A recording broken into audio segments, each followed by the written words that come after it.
transaction analysis by traditional method of rules of debit and credit.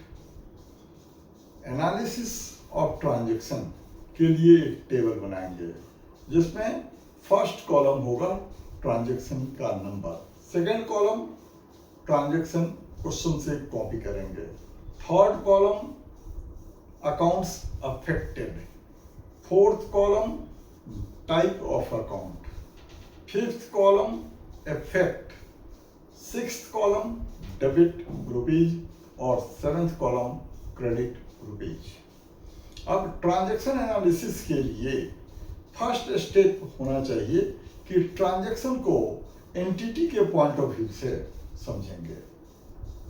Number two, उस transaction में जब transaction है तो उसमें एक्शन होगा, रिएक्शन होगा, एक्सचेंज होगा।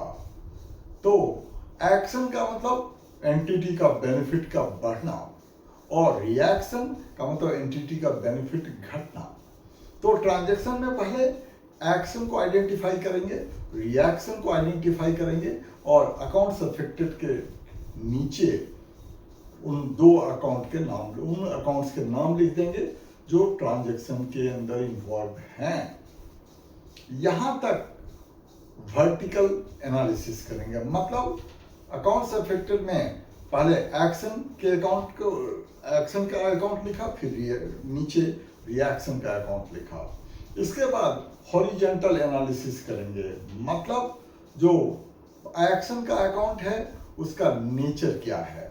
अब नेचर या type of account traditional method से करें तो personal account, real account, nominal account, या मॉडर्न मेथड से अगर करें तो टाइप या नेचर ऑफ अकाउंट जो होंगे asset, expenses, liabilities, capital and revenue. Next column effect, traditional method से इफेक्ट होंगे पर्सनल अकाउंट में रिसीवर एंड गिवर, फिर रियल अकाउंट में कम्स इन गोज आउट और नॉमिनल अकाउंट में एक्सपेंसेस एंड इनकम। और मॉडर्न मेथड से करना हो तो एसेट्स, एक्सपेंसेस, लायबिलिटीज, कैपिटल और रेवेन्यू।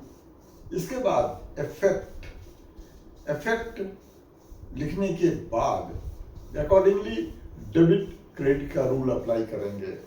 डेबिट क्रेडिट का रूल मॉडर्न ट्रेडिशनल मेथड से डेबिट रिसीवर या रियल है तो कम्स इन और नॉमिनल है तो एक्सपेंसेस, और मॉडर्न मेथड से एसेट है तो इंक्रीज, एक्सपेंस है तो इंक्रीज को डेबिट करेंगे, और लायबिलिटी, कैपिटल या रेवेन्यू अगर अकाउंट का नेचर है तो डिक्रीज को डेबिट करेंगे। ऐसे ही नेक्स्ट रिएक्शन में जो अकाउंट आया है उसका टाइप डिसाइड करेंगे, और ट्रेडिशनल मेथड हो या मॉडर्न मेथड हो।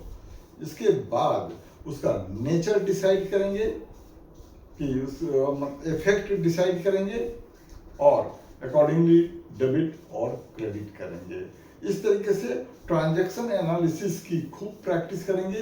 ये अगर स्ट्रॉन्ग, ये अच्छी तरह से स्ट्रॉन्ग करेंगे, फिर इसके बेसिस पर जर्नल बनाना बहुत आसान हो जाता है। और जब जर्नल अच्छी तरह से बनता है तो लेजर सही बनता है, लेजर सही बनता है तो ट्रायल बैलेंस सही बनता है, ट्रायल बैलेंस सही बनता है तो फाइनल अकाउंट सही बनता है, और फाइनल अकाउंट सही बन गया मतलब अकाउंट में सब कुछ सही हो गया।